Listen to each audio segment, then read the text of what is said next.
Thanks a lot, everybody. For those who are organising next year's conference, don't worry about mic stands in the audience. Nobody will sit near them. I'd like to introduce Mr. David Shoemaker. He's a faculty member at the School of Library and Information Services Sciences at the Catholic University of America in Washington, D.C.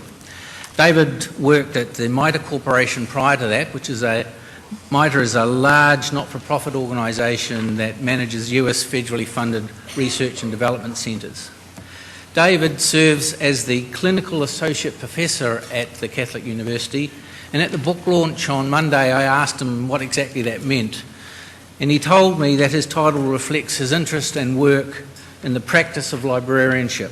His teaching interests include the role and the future of librarians in society, as well as the management of libraries and information services. He also blogs at the Embedded Librarian, and his blog is dedicated to exploring the development of embedded library and information services in our organisations. Details of links to David's reports and papers and also his blog is in the abstract in the paper, in the program, and I commend you to access his blog. I think you'll find there's some very interesting and stimulating discussions there. I'd now like to hand over to David.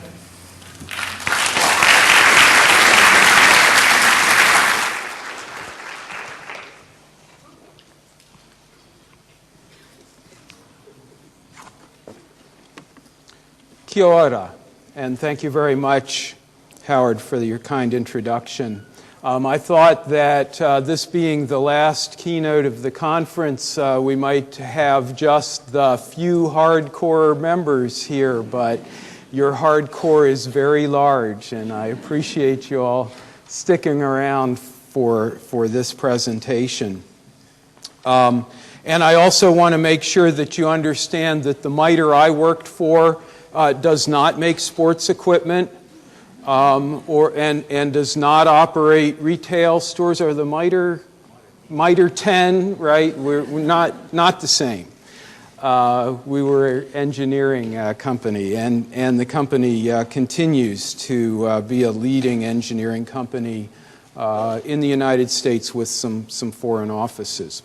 So I'd like to start by thanking LIANZA and thanking the conference organizers for inviting me to participate in your centennial conference. It is truly an honor for me to be here and to participate. And I hope that what I'm about to say will be a worthy contribution to your centennial. I'd also like to say that my wife Donna, who is here with me, and I have very much enjoyed our visit to New Zealand. We were able to spend about a week doing some traveling. And I just want to say that the beauty of your land and the kindness of everyone we've met has been a great blessing to us. So thank you very much. Now, before I get on with my theme, I want to state a couple caveats and disclaimers. The first one is that I tend to use a lot of American slang. And I have tried to expunge the Americanisms from this talk, but it's possible that some still remain. So if I say anything that's completely unintelligible, I'm counting on you, especially those of you I can see well in the first few rows, to let me know by shouting, stamping your feet, waving your hands, and I'll try to restate. The second caveat, which is more substantive, is that throughout the talk I'll be referring mostly to librarians in higher education and specialized settings, corporate, government, research institutes, places like that. I hope that others of you who work in public and school libraries, and I hope there are some of you present, won't feel slighted. And I do think that what I'm about to say can be applied in your settings as well. And I'd be happy to address that either at question time, and I intend to leave time for questions, or afterwards. And I hope you'll feel free to engage me in that if you would like. Finally, as I go through the talk, I will attempt to echo some of the themes that have been surfaced in this very rich, very thoughtful and engaging conference. And I also want to give my compliments to Darren, our excellent moderator, who has helped us, I think, stay focused on those major themes as we've been through the past 4 days. So let's get started. Now, my theme today is that we librarians stand at the edge of great opportunities. And I'm echoing in the other speakers over the past 3 days. Changes in technology and society that have often been viewed as threats to our profession are not threats at all, not if we view them in the right way. I want to focus on one of the opportunities that I believe is particularly promising for us. It's what some call embedded librarianship. I want to emphasize that I don't see this as the future. I see this as a future among a number of development paths for us as librarians. So this is my statement to answer my good friend Stephen Abram of what I am for. I am for embedded librarianship. So let's talk about that for the next 45 minutes or so. I want to show you how widespread this trend to embedded librarianship has become. I want to define the ways in which it differs from traditional library service. And then I want to share with you some reasons why I think it makes sense and will be a big part of our future as librarians. Now, I want to start with some definitions.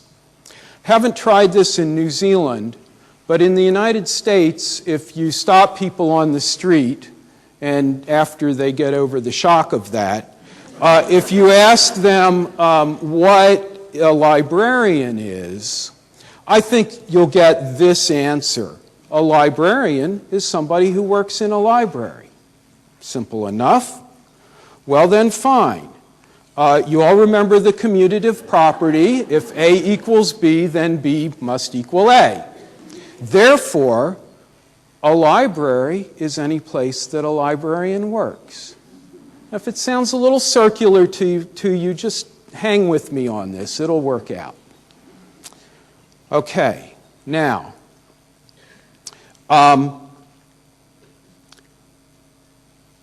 we've talked a lot about library spaces in this conference. And now I want to show you some of my pictures of today's 21st century libraries. Are you ready? Let's go. 21st century libraries. Here's one. Nice conference room. Librarian might be the fellow with his back to us there. Here's another. Please note the features of this library. A scale, a mixing bowl covered with plastic wrap, an industrial mixer. Features of the library. Here's another. This library is outfitted with a marimba set, a piano. Here's another library. You can't see it real well, but over here are some glass bottles, tubes, lab supplies. This library doubles as a biology lab.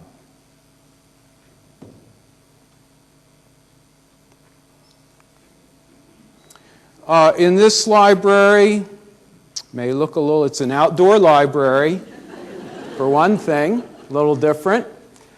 It's also a place where people go to catch the public transit. And last, this library happens to have a nice set of easy chairs where people can just sit down and have conversations in a commercial office. Now, at this point you may be thinking that I'm either joking or crazy. But I assure you, I don't think I am. When last checked, I was not crazy, and I'm sure not joking. These are all places where embedded librarians work. And there's a true story associated with each one of these. So I just want to pause here for a minute before I go on and tell you those stories and say that we've talked a lot about space. We had on Sunday the idea proposed and presented to us of libraries without librarians. What I'm showing you here are librarians without libraries. And so now I'd like to go deeper into this. Let's see, do we have? So, in the 21st century, the library is everywhere. Librarians can work anywhere. And librarians go where they're needed.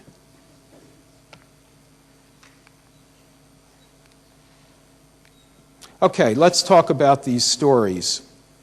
Here's a typical conference room such as you might find at the offices of my old employer, the MITRE Corporation in Bedford, Massachusetts. MITRE does, as we said before, computer and communication systems for defense, air traffic control, and other applications. You might find Michael Moore in a conference room like this. Michael is the embedded librarian for the Systems Engineering Process Office. And he wrote about his experiences in Information Outlook, the Special Libraries Association magazine, in 2006.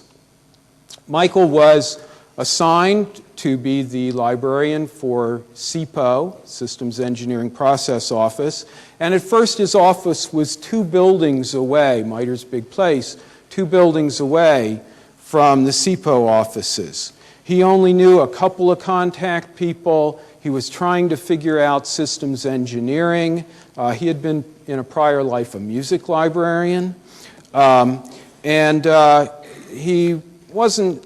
was having some success, but it was slow going. Then his office was moved to the same office corridor as the rest of the staff of SEPO. And as Michael says, once I was co-located, I met the rest of the 15-person team. I was invited to their meetings. I saw how my work related to their ongoing activities. I began to participate in conversations about how the library is organized and managed. People dropping in with a quick question became a common occurrence, and overhearing and being brought into discussions about upcoming projects became part of my day. Over time, I gained opportunities to expand my role. And Michael goes on to expand his growing responsibilities. And I can tell you from the vantage point of years later, he's still there, he's still going strong. Story number 2. This photograph was taken at a kitchen in Johnson and Wales University in North Miami, Florida. Johnson and Wales specializes in preparing students for jobs in the hospitality industry, including hotel restaurants. Librarians Nicole Cavone and Mia Lamb wrote about their role in the Public Services Quarterly this past year. They initiated their embedded role out of a realization that, as they said, the librarians on campus needed to cultivate a variety of relationships to successfully integrate library support into the curriculum. They recognized this initiative as a direct way to build trust, develop understanding of the librarian's role in learning, and become co-creators with the faculty. Among other projects, they collaborated with the faculty of the College of Culinary Arts. In effect, these are the labs, the kitchens. They went to the labs, to the kitchens, and they did information literacy instruction that was integrated into the subject matter of the course. I think this was a baking course. And as they say, This one initiative enabled the librarian to step into 9 baking and pastry lab classes, resulting in outreach to approximately 10% of the student body. Students viewed the librarian as more approachable and understanding of the particular needs of culinary-focused students. Next, we come to the work of Nabue Matsuoka Motley at the American University in Washington, D.C. Nabue is the one on the right playing the marimba, an original composition duet for saxophone and marimba. But she's not only a musician, she's the embedded music and performing arts librarian. She also wrote about her experiences in the Public Services Quarterly. Now, it took extensive negotiations between the university librarian and the head of the Department of Performing Arts to get her an office in the Katzen Center for the Performing Arts on the American University campus. But as she said, that physical co-location enabled her to become a community member and to fully learn about the faculty and their needs. The community is one which emphasizes teamwork. Faculty and students work together constantly to accomplish their creative endeavors. Strong bonds are developed. As a result of being able to develop these bonds, she was able to gain greater entree into the classroom to do embedded information literacy instruction, and she noted that requests for her to come into the classroom increased 68% in the first year, and circulation from the specialized music library increased 21% in the first year. She concludes that the success of embedded librarians depends upon the librarian's ability to understand the characteristics of the community they serve, in addition to their ability and willingness to become a community member.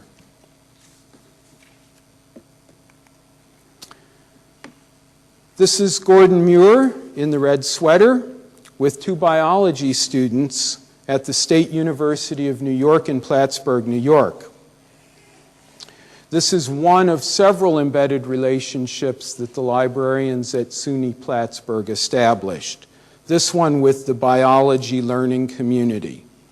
In effect, Gordon collaborated with a faculty member in the biology department to develop a combined course in biology and information literacy to satisfy an instructional objective that students be able to perform individually or in a team, both in the lab and by using the literature, finding it, analyzing it, synthesizing it, combining it with their lab work. As this collaboration developed, both the faculty member and the librarian recognized that, as they say, the best time to assist students in their research is when they're in the lab and have questions, not when they're out of the lab and realize they might need help, but might not contact their librarian for research assistance. For this reason, the librarian became a full participant in biology lab sessions. And as they advise other academic librarians, time for planning and collaboration on assignments is essential for a successful partnership. Equally clear is the transformational nature of the new relationship. Once you're accepted as a member of the group of learners in the community, the barrier between librarian and student is breached, allowing for frequent and continual consultations to take place, both in the lab, outside of class, throughout the academic career.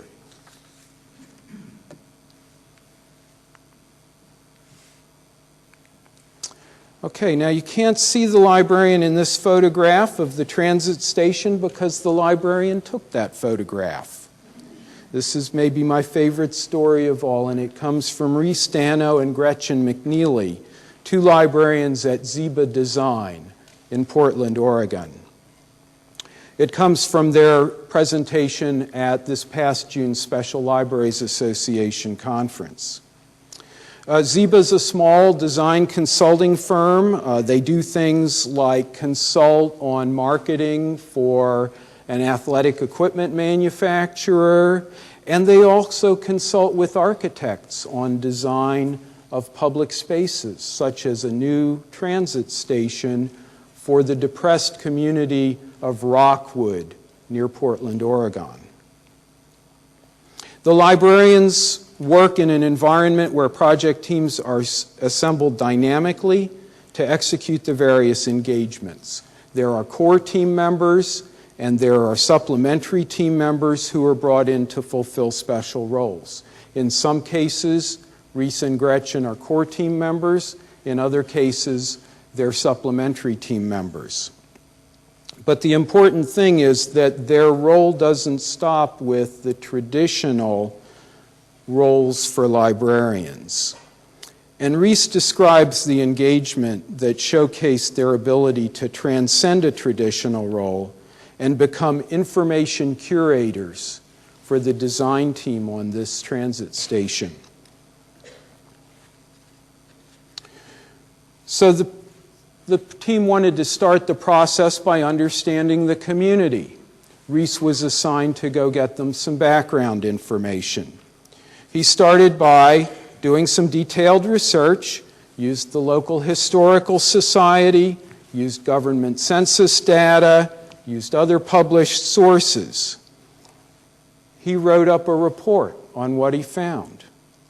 In the process of doing all this, he became obviously the most knowledgeable member of the team about this community. He knew. So when they decided to take a field trip and actually visit the community, guess who was chosen to lead the team? Reese. Made sense. So Reese guides them on the tour. They talk to some people, do some interviews.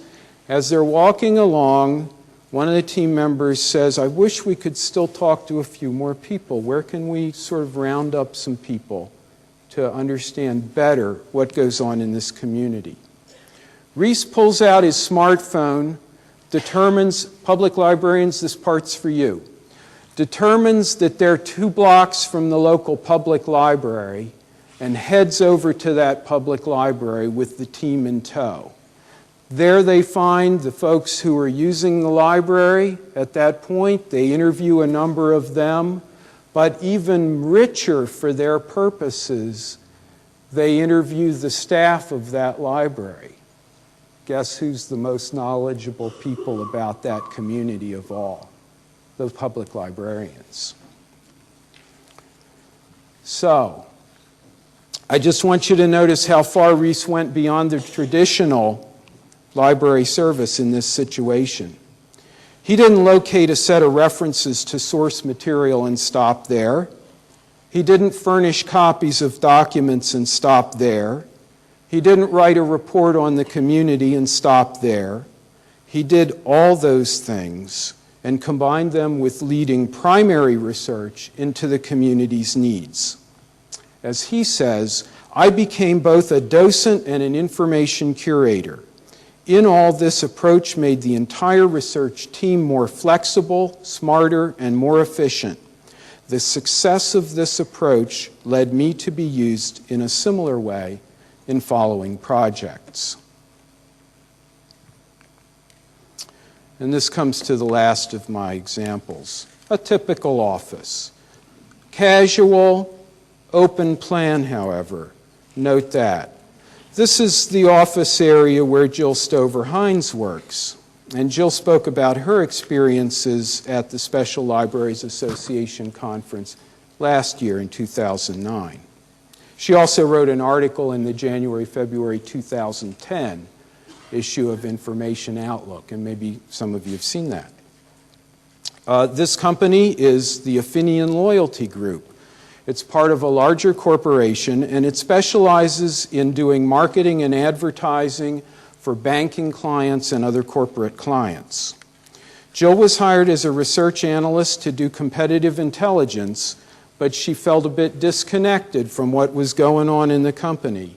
Until one day, the company's president invited, redirected, that she move in with the brand communication group. From that time, Jill developed her role as the other staff gained a greater appreciation of what she could contribute. And she, in turn, has gained greater insight into what brand communications and other groups in the company are trying to accomplish. So she finds herself now contributing to corporate strategy, being called on as an expert in legislative and regulatory affairs, and taking on other roles that she didn't anticipate when she started. So Jill and her company have seen the value of embedded librarianship, and she concludes that partnering with someone with complementary skills can greatly improve each participant's own work while generating new opportunities to add value. So these 6 stories, I hope, have illustrated for you the diversity of embedded librarianship. It's not just for higher education, and it's not just for corporations. It's not just for English classes, and it's not just for engineers. It's applicable to different settings, various subjects, multiple industries, any setting where having the right information is essential. But I may have left you with the impression that embedded librarianship is all about location. It may sound like I'm simply advocating that librarians move in with their key information users and all else will follow naturally, and they'll work happily together ever after. Nothing could be further from my intent. While physical co-location can be very beneficial, we have important examples of librarians who've successfully embedded themselves into working communities without being co-located. Some embedded librarians rarely, if ever, see the other members of their teams. Now, in 2009, my colleague Mary Talley and I completed an extensive study of embedded librarians, which was funded by the Special Libraries Association. And in the course of the study, we interviewed a librarian who works for a large international law firm. She's embedded in a specialized practice group of that firm, and she performs research, analysis, and content management work, and is essential to their operation. Well, it just so happens that she works in the New York office of that firm. It also just so happens that the leader of the practice group works in Los Angeles, where, if I did my math right, that's about 4,500 kilometers apart. Members of the group are scattered in many different cities, so it's a virtual practice group, and it rarely ever comes together in one place. It doesn't change the fact that she's very deeply embedded in the group's work, and relying on electronic communications almost entirely, she's built a strong working relationship with the group leader and the other members. Similarly, in higher education, and I had confirmation of this in the workshop this morning, if you're not already supporting distance learning, you're about to. And in the state of Tennessee in the United States, we have a situation of a statewide network where students at any state college can enroll in distance courses taught by a faculty member in any other unit of the state college system, and that course may be supported by a librarian at a different campus of the state college system. So those folks are also figuring out how to strengthen their collaboration, starting not just when the course opens up, but with the planning, the development of assignments, the development of the syllabus to support student learning goals.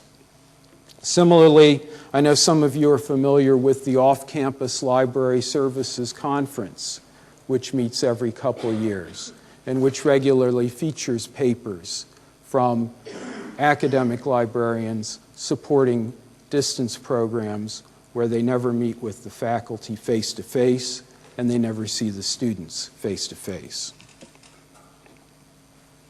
So, co-location with information users is not important in and of itself. Rather, it's important because it helps the embedded librarian establish a close working relationship with the information users and participate fully in their tasks.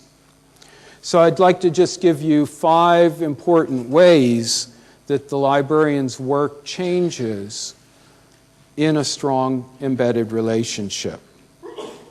First, traditionally we're responsive as librarians. Being responsive is a good thing. Nothing wrong with that. But the embedded librarian can be anticipatory. The embedded librarian is positioned to hear the information need that's not clearly articulated, to know when the team needs information to advance its work, even if the team itself doesn't realize it yet. Second, we provide one-on-one service. The traditional model is that of the individual coming to us at the reference desk, one person at a time.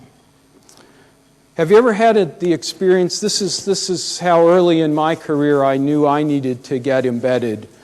Sometimes I would have a succession of individuals coming to me with the same or very similar questions. And after a while, I realized they were all working on the same project. How much better if I'd been in the meeting, been in the conversation when they were figuring out how they were going to approach that project. How much better if I were able to provide what they needed in a consistent way that they could all share and not get this kind of piecemeal approach. If you've had that experience, you know the difference. Third, we librarians have a strong ethic of equity of access and enabling all people to gain information they need. Again, nothing wrong with that. But it sometimes leads us into standardization of our services. What the embedded librarian does is customize services and understand what are the needs. Is it research? Is it current awareness? Is it information, knowledge curation, content management? Understand the information needs of the group and deliver those customized, highly focused services that may not be provided to anybody else because other groups don't need the same things. Fourth, we count a lot of transactions. We focus on individual service transactions, often in our traditional library services. When I started to, at the MITRE Corporation, have a number of staff who were very strongly embedded in different projects, they came to me and said, Dave, we can't count. We don't know what a reference question is. We don't know what a research question is anymore. We're just engaged in the projects. We don't know when one transaction leads off, stops, and the next one begins. And I knew what they meant. So we got away from focusing on transactions and we focused on projects and project outcomes. And last, and perhaps summing up, again, for over 100 years in our profession, we've had a strong service ethic. Nothing wrong with that. That's a wonderful thing, and it's one of the strengths of our profession. But we actually can go further. We can go from service to partnership, where we have shared responsibility for project outcomes. You know, when we think of ourselves as transactional servers, I've done my job if I've given you an answer, a document, a reference, okay? But if I think of myself as your partner, I'm still thinking about what's the best thing I can do to ensure that you achieve your goals, be they learning outcomes, be they research outcomes, be they business outcomes. So, beyond service to partnership. Okay, where are we? So, it's all about relationships and shared responsibility. All right, I'd like to spend a few minutes on why is this happening? Here I get to say we've had some discussion of the glass half empty and the glass half full. I'm actually a glass overflowing person. And you know, when your glass is overflowing, you still have a problem, but it's a good problem to have. I think there are good problems and bad problems, and glass overflowing is a good problem. Well, the negative, the glass half empty, is if your reference staff are doing this, you have a problem. And what in the United States our statistics are showing us is certainly among academic libraries, reference transactions are down. Public library usage is different. So we're seeing from multiple sources confirmation of a decline of traditional reference. Stephen asked us the other day, you know, what's the most common subject of your reference questions? And somebody over here piped up and said, where's the toilet? You know, it's where's the toilet and help me fix the computer. It's the IT support, and I see that personally. I send students out to do field research. They come back with that result. So the nature of traditional reference desk operations is changing significantly. That's the negative. The positive is really a lot more fun and a lot more fundamental. Okay, first, embedded librarianship, I believe, is consistent with the growing importance in our society it's consistent with several trends in the way that we learn and the way that we work in our society. One of those is the importance of collaboration and diversity. Scott Page is a professor of complex systems, political science, and economics at the University of Michigan and an external faculty member at the Santa Fe Institute. In his book, The Difference, Page marshals the evidence for the proposition that cognitively diverse teams are the most effective.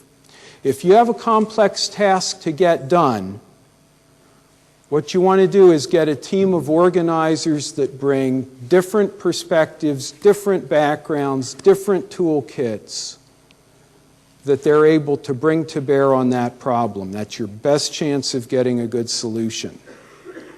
Well, it seems to me that embedded librarians are one of those elements of diversity. We bring a specialized set of educational experiences. We bring a unique toolkit to any team where we work. Think of our examples and the unique skills that those librarians have contributed. So, diversity is one of these, I think, fundamental trends with which embedded librarianship aligns. Second is specialization. Thomas Friedman in The World is Flat pointed this out. Basic knowledge work, basic reference has become a commodity. And it's actually been tried to outsource it and offshore it. Commodities get outsourced, commodities get offshored. But the key to professional success is learning, growing, developing new skills, and specializing. Is focusing on the customer group in front of you. So that's what embedded librarians are doing.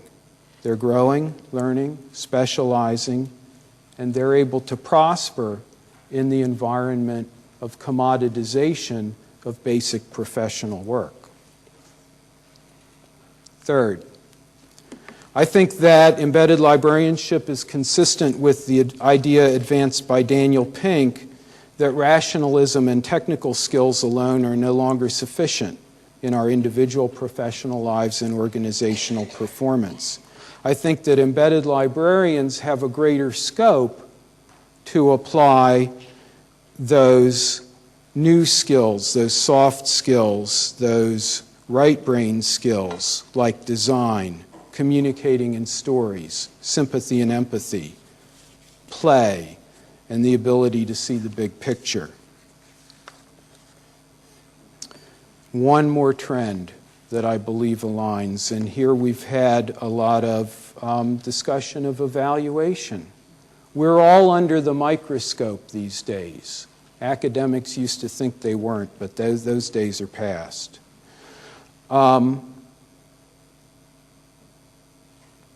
The contributions of embedded librarianships are immediate and they're highly visible. Their work can be evaluated in terms of learning outcomes, team outcomes, and their influence on those outcomes. Did student research skills improve? Are students more competent learners? Did the team succeed? Did the project succeed in delivering on its goals? So whether the measures are quantitative or not quantitative, they are, to use Carol Tenneper's terms, explicit, and they're directly related to outcomes and impacts. So that last point, I've given you some reasons why embedded librarianship seems to be aligned with what's going on in our society. And I want to share with you real briefly, and then we'll get to questions, some actual data points. We haven't done all the work we need to do in this area of evaluating the outcomes, but we do have some data points that I'd like to share with you. We've already heard some testimonials, but I'd like to give you a couple more stories. Back to our SLA-funded research. My colleague and I paid a visit to a technological university in the northeastern United States. Librarians there are embedded in both a first-year seminar, which is called the Great Problems course, and in an upper-level major team project activity, third and fourth year students. And this university had evaluated student outcomes and found value in both. In the upper level seminar, it happened that some student project teams had the opportunity to work with a librarian as a research counselor, while others did not. The academic dean responsible for overseeing these projects initiated a content analysis. And that content analysis found that those teams who worked with a librarian as a research counselor had better overall content, better projects, more sophisticated academic work. Similarly, this university did not require students to enroll in the first year Great Problems course. Therefore, some did and some didn't. We interviewed a professor of biology who, in addition to teaching her advanced biology courses, also taught the Great Problems course. And she told us that she's able to identify the students in their second and beyond, their second year and beyond, who have taken the Great Problems course with the embedded librarian because their research skills stay with them as they progress in their academic careers. So it's not just, yeah, they improved in this course, but then they forgot everything over the summer. Her evidence to us was that the skills stuck, and she could tell from ongoing academic performance who worked with the librarian and who didn't. I'll just say briefly that I can't do a presentation on this topic without saying something about medical librarians, because they've really been the pioneers. Any of you medical librarians in the community, it's, as you know, your clinical medical librarianship programs, your informationist programs that are in large part showing the way to the rest of us. And we have evidence from Vanderbilt University in Nashville, Tennessee. We have evidence from the University of Florida.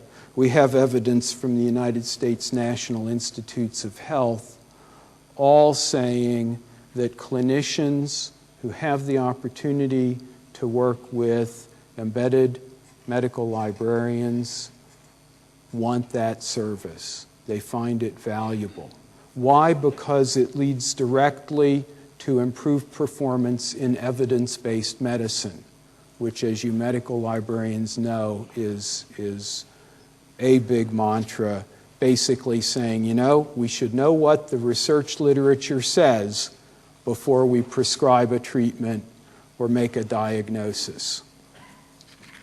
So,